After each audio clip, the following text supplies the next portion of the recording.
Vamos a dar inicio, estamos viendo la historia de la iglesia, la materia, la historia de la iglesia.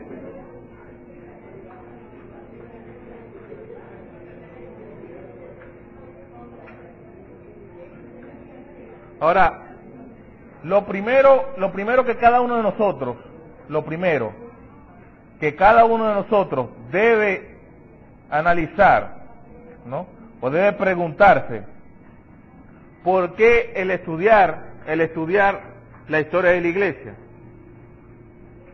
Usted sabe que siempre es bueno saber de dónde viene uno. Hay niños que crecen con trauma porque sus padres lo dejaron y no sabe quién los trajo al mundo, y entonces de pronto es un como lo que adoptó a Angelina Jolie y el esposo de ella, ¿cómo que se llama? Hermano, se va. ¿Quién fue que introdujo a Pablo a los discípulos? También se lo sabe. Pero ellos adoptaron unos muchachos africanos. Usted se imagina, ahorita cuando están niños, no están bebés, pero cuando crecen, ¿no? Ellos, nadie tiene que decirles o tener una revelación del Espíritu Santo para saber que ellos son de ahí, ¿no? Por la diferencia. Entonces, y eso produce, si no se orienta a los muchachos, si no se va canalizando, eso produce cierta encuentro de emociones en él. De pronto sufre de baja autoestima y todas esas cosas. Por eso, porque no sabe de dónde nació. Entonces, lo importante, ¿no?, de saber la historia de la iglesia, es saber de dónde nacimos, cómo nacimos, ¿no? Hay veces que la gente, usamos el nombre de iglesia, pero a veces no sabemos el valor y lo que significa esa palabra. Porque sencillamente no sabemos de dónde venimos, o cómo sucedieron las cosas. Otras cosas que nos han contado por ahí, pero, nada que nos haya centrado en lo que somos y de nuestras raíces. Ahora, el estudio de la iglesia es un estudio de relaciones y eventos, de cómo Dios obra en la vida de la gente. Dice, este estudio nos ayuda a aprender patrones de crecimiento y alcance. Nos ayuda a aprender de la permanencia de la verdad y la debilidad de las tradiciones del hombre.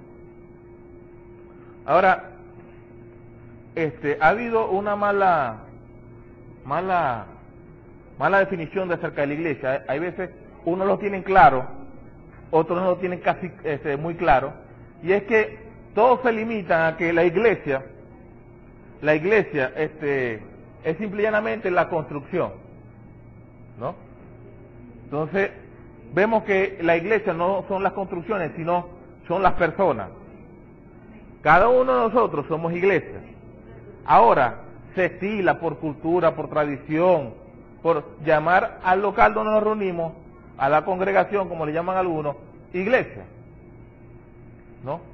Pero tenemos que entender la realidad de esta palabra, que esta palabra no habla de un objeto inanimado, sino que habla de personas que piensan, se mueven, tienen diferentes caracteres. A eso Dios le llama iglesia. Ahora, no todos son iglesias. Porque dice que la iglesia está compuesta por todos los nacidos de nuevo, limpiados con la sangre. Esto quiere decir obligatoriamente que para ser partícipe, para ser iglesia, debe ser limpio con la sangre de Jesucristo. Eso quiere decir, tiene que ser la persona tiene que haber reconocido a Jesucristo como su Señor y Salvador. Es el único requisito para ser iglesia. Ahora, otra de las cosas, ¿no?, es saber cuándo comenzó esta iglesia. A la iglesia que comenzó en el principio se le llama la iglesia primitiva. Dice que la iglesia comenzó el día que Jesús ascendió sobre sus discípulos y nacieron de nuevo. ¿Sabe una cosa? Mucha gente cree que la iglesia, que la iglesia empezó cuando Jesucristo estuvo en la tierra con los discípulos. La iglesia comenzó a dar sus primeros pasos cuando Jesucristo ascendió, subió a los cielos, porque se acuerda la promesa dada, ¿no? Que la vimos en Hechos, y eso fue una pregunta del examen, Hechos 1:8, ¿no? Ahí nadie se equivocó, gracias a Dios, pero se equivocaron en decir que en el primer, cuando predicó Pedro, el primer sermón, se convirtieron 300,000.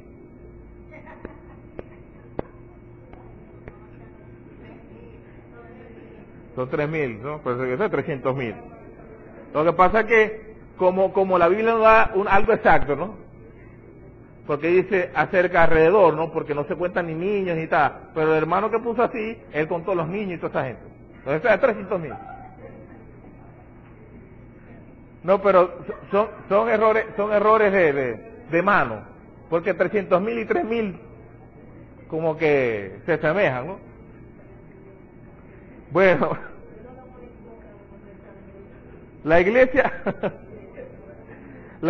entonces dice que comenzó cuando Jesús ascendió, dice que la cabeza fue al cielo y Jesús sopló sobre sus discípulos y nacieron de nuevo. Ahora, el requisito para hacer iglesia es el nacer de nuevo.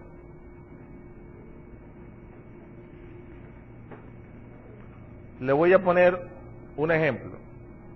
La gente toma, no, que nace de nuevo. ¿Por qué el nacer de nuevo? Me acuerdo con aquel hombre sabio y erudito, le llega a Jesús de noche y nuestro amado Nicodemo, y se le turba la cabeza cuando Jesús dice que tiene que nacer de nuevo.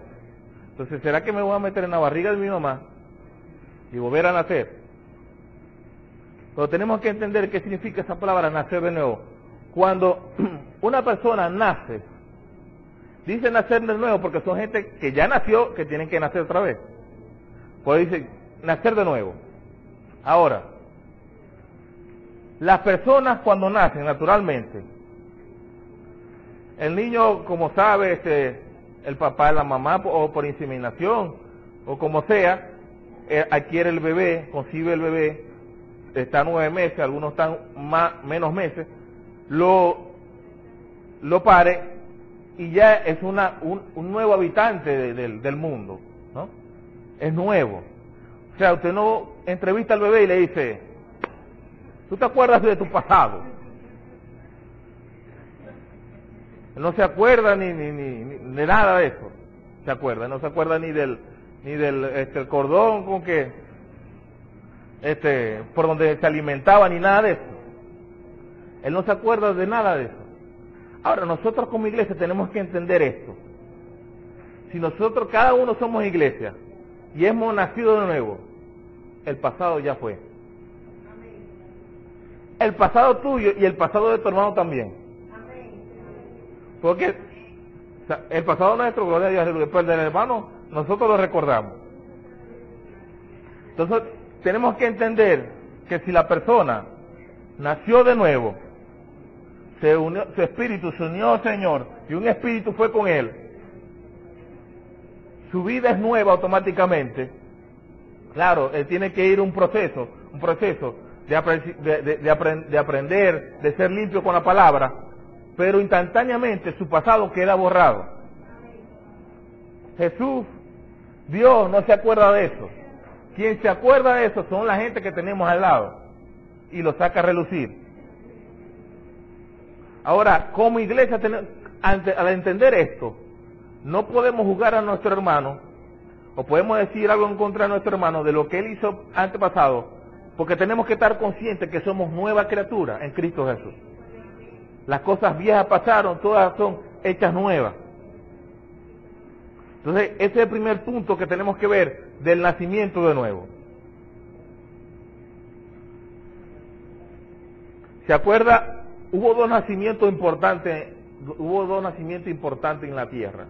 Dos nacimientos. Para mí fueron dos nacimientos importantes en la tierra. El nacimiento de Jesús y la resurrección de Jesús. Porque la resurrección de Jesús fue un nacimiento. Porque él estuvo en el vientre de la tierra y al tercer día resucitó. Claro, estos fueron 3 días, cuando estaba fueron 9 meses. Pero ambos fueron nacimientos. Ahora, el nacimiento que tuvo Jesús en la cruz del Calvario fue por causa de nosotros, para vida eterna. Y eso es lo que nos produjo a nosotros salvación y la bendición de poder nacer de nuevo. Ahora, dice que primeramente la iglesia, hablando de la iglesia, creció por adición y luego por multiplicación. Tanto el gobierno como las doctrinas eran puras y sencillas. La iglesia comenzó a crecer de poco a poco. ¿Se acuerda cuando los discípulos predicaban, enseñaban la palabra? La gente se iba añadiendo, iban aceptando al Señor como su Señor y Salvador, y venían. Dice que ellos iban y ponían las manos sobre los enfermos y se sanaban. Y cada gente que era sanada comenzaba a añadirse a la iglesia, a ser creyente. Pero eso era uno por uno, en forma de adición. Pero llegó el momento que fue por multiplicación. ¿Y cómo vemos la multiplicación? Cuando se levantó nuestro amado Pedro a predicar un sermón y se lo convirtieron 300,000 personas. 3,000 personas.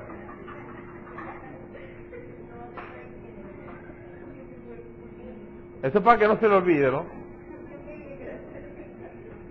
Son 3,000 personas. Después hubo otra enseñanza y se convirtieron 5,000 personas. Entonces eso es multiplicación, porque ya se mueven en masa. Masa sobre masa. Comenzó así. Ahora, las doctrinas eran puras y sencillas. Es cuando un niño nace, y nace puro y sencillo. Hermano, un niño no nace, bueno, yo casi nací sabiendo, ¿no?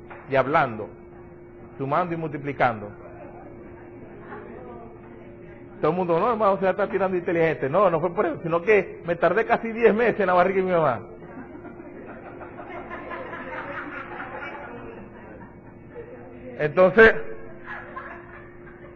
Entonces, claro, no fue culpa mía, fue culpa de los doctores.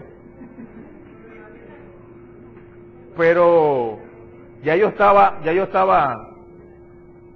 usted sabe cuando uno está fastidiado de estar en un lado, ¿no? Yo agarré y me intenté suicidar. Cuando me sacaron con el cordón umbilical aquí amarrado en el cuello.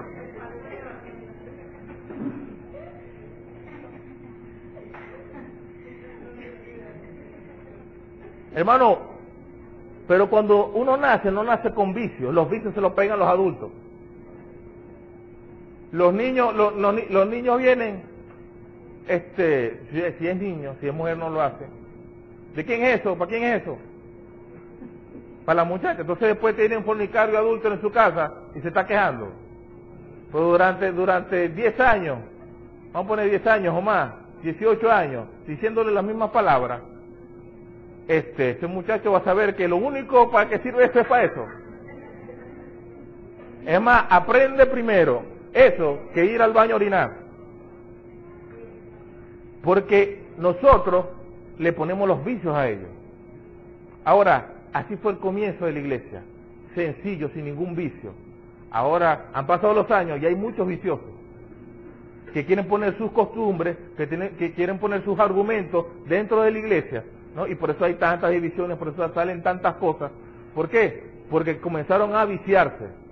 Entonces nosotros tenemos que, con este estudio de la iglesia, tenemos que estar apercibidos y mantenernos con una doctrina pura y sencilla.